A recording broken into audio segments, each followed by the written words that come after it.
Boa tarde, sétimo ano. Tudo bem com vocês? Espero que sim. Sejam bem-vindos a mais uma aula de arte, mais uma aula remota, certo? E hoje nós vamos continuar falando sobre o nosso capítulo 4, que é reproduzindo imagens por meio da gravura. Na aula anterior, nós entendemos o que é a gravura, não é isso? Vimos que ela pode expressar uma cena do cotidiano e que ela pode ser representada e reproduzida por diversos materiais, certo? Então, as gravuras, elas são assinadas, né, como eu disse a vocês, são numeradas e também datadas pelo artista. É isso que confere, né, o valor artístico dessa obra. Em geral, essa numeração, né, em praticamente todas as obras, vai aparecer na parte de baixo da gravura, certo? E vai aparecer com o número da matriz, né, o exemplar, e também o número de cópias que foram feitas. Então, por exemplo, se na obra de arte tiver 1/100, quer dizer que é um exemplar e foram realizadas 100 cópias, certo? E quanto menos cópias forem feitas dessa matriz, mais valor ela terá, certo? Porque ela terá sido feita e reproduzida menos vezes, então torna ela mais rara, certo? Então, nós temos lá no livro de vocês, por favor, peguem o livro e me acompanhem na página 44, algumas técnicas de gravura, certo? A primeira delas, nós já até comentamos na aula anterior, que é a xilogravura, tá? Que é uma das mais antigas maneiras de produzir gravuras, que é a gravação em madeira, não é isso? Nós já vimos isso na aula anterior. Então, vai talhar-se o desenho primeiro na placa de madeira, vai se utilizar alguns elementos, né, alguns instrumentos como a faca, goiva, formão ou buril. Esses instrumentos irão auxiliar o artista na hora de talhar o seu desenho na madeira, certo? E depois ele vai passar tinta na madeira, vai pressionar sobre o papel, né? Se no caso ele for reproduzir no papel, certo?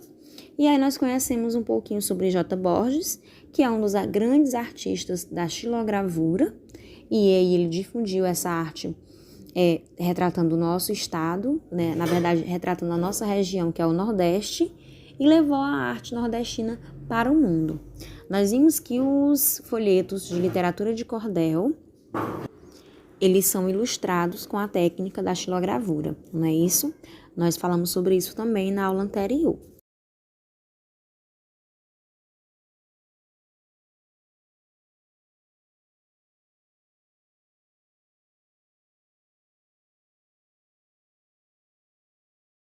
Então, vocês estão vendo uma obra de Gueldi, que também é um artista que realizou obras com a técnica da xilogravura, certo? Então, eu já expliquei para vocês o que significa xilogravura na aula anterior, mas eu vou repetir. Xilo, em grego, né, quer dizer madeira, e gravura nós já sabemos o que é. Então, é gravura em madeira, certo? Então, agora nós vamos conhecer uma que não está no livro de vocês, ela não foi mencionada, tá? Mas ela também merece destaque pela importância que tem dentro da arte da gravura, que é a gravura em metal, certo? Então, a gravura em metal, conta-se a história que ela começou a ser utilizada lá na Europa, por volta do século XV, né? São os achados que se tem. E as matrizes da gravura em metal, elas podem ser feitas a partir de placas de cobre, né, que é também uma espécie de metal, podem ser placas de zinco, de alumínio ou até mesmo de latão, né, como a gente viu na aula anterior, o grupo que nós estudamos na aula anterior, que se chama de impressoras piratas, eles reutilizavam as gravuras que são feitas nos metais, nas tampas dos esgotos da cidade grande, e transferiam isso para camisetas, né, lenços. Então, nós temos lá também uma espécie de gravura em metal, né? Claro que o artista ali não foi o que reproduziu a imagem, porque elas já vêm gravadas no metal. Mas é basicamente aquela técnica também, tá? A gravura em metal. A outra que nós vamos conhecer, essa está no livro de vocês, na página 45, tá? Então, vocês podem acompanhar. A litogravura, tá? Que é um tipo de gravura, certo? Que é realizado em pedra calcária. Então, por isso, litogravura. Lito quer dizer pedra e gravura nós já sabemos, né? Então, gravura em pedra. Só que não é qualquer pedra, né? É uma pedra específica, no caso, a pedra calcária. Então, na litogravura, o desenho, né, ele é registrado na pedra calcária, utilizando instrumentos gordurosos, tá? Então, eles vão fazer o desenho com base em elementos que têm gordura, tá? Porque é feito por meio dessa repulsão entre a água e as substâncias gordurosas, né? Então, a partir do momento que o artista faz o desenho utilizando elementos gordurosos, o que acontece? Eles vão se acumular, eles vão se unir à gordura, né, do desenho e vão, assim, facilitar essa prensa, tá? E aí, essa técnica precisa, né, de uma prensa, a prensa litográfica, que é para pressionar o desenho sobre o papel. Vocês estão vendo a imagem aqui no slide, aqui no vídeo, mas também no livro de vocês é possível analisar a imagem de alguém pressionando a litogravura em papel, certo? Para vocês compreenderem como que é feito várias cópias com a mesma matriz, tá certo? O próximo agora que nós vamos conhecer é a serigrafia, que é uma técnica aplicada, certo? A partir da segunda metade do século XX, então é mais recente, certo? Na serigrafia, né, que é o método mais conhecido, que é gravar a imagem em uma tela de poliéster ou seda, e aí com o rodinho você puxar a tinta, e aí vai transferir-se a tinta para o tecido ou papel. Hoje nós utilizamos muitas camisetas que são estampadas usando aquelas máquinas que são industriais, né, as estamparias.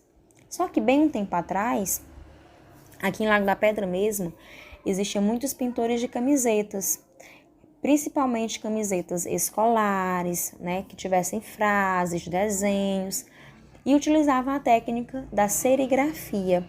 Então, eles imprimiam o desenho, passavam esse desenho para uma tela de poliéster, que é toda furadinha, os furos bem pequenos, para que a tinta atravesse, e aí eles iam utilizar um rodinho e a tinta. Então, eles pegavam a camiseta, né, um exemplo, a camiseta aberta, estendiam ela sobre um lugar plano, colocavam a peça de poliéster, que a gente colocava madeira ao redor para ficar mais segura, como se fosse uma tela mesmo, igual a tela de pintura com tecido, só que lá era tela de poliéster.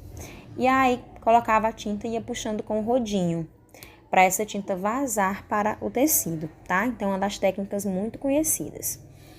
Mas alguns artistas também utilizaram ela para transferir para o papel, como é o caso de Andy Warhol, né? Como vocês estão vendo aí. Lá no Pop Art, que nós já estudamos, nós vimos que eles realizavam essa técnica de serigrafia para construir suas imagens, certo? Então, aqui são alguns tipos de gravura que nós podemos utilizar de maneiras diferentes, dependendo do material, certo? Então, agora nós vamos para a atividade. Na atividade, nós vamos conhecer um pouco mais sobre alguns artistas da xilogravura brasileira, tá? Então, vocês vão pesquisar e vão registrar alguns dados sobre eles, né? Dados importantes. Começando por J. Borges, certo? Na alternativa A. E aí, lá no livro de vocês, na página 45, vocês veem a obra de J. Borges e Iemanjá, que é com técnica da xilogravura, certo? Na página 46, vocês têm a Marina Karan, também tem a xilogravura dela aí aparecendo. Vocês têm o Gilvan Samico, que aparece a obra dele Constelação de Serpente. E tem o Bahia, Tecendo a Rede, de 1954. Então, são 4 artistas brasileiros que vocês vão pesquisar alguns fatos e dados importantes sobre eles e escrever aqui. Ao terminar a atividade, vocês irão fotografar e me enviar, certo? Então, boa atividade, bons estudos e até a nossa próxima aula.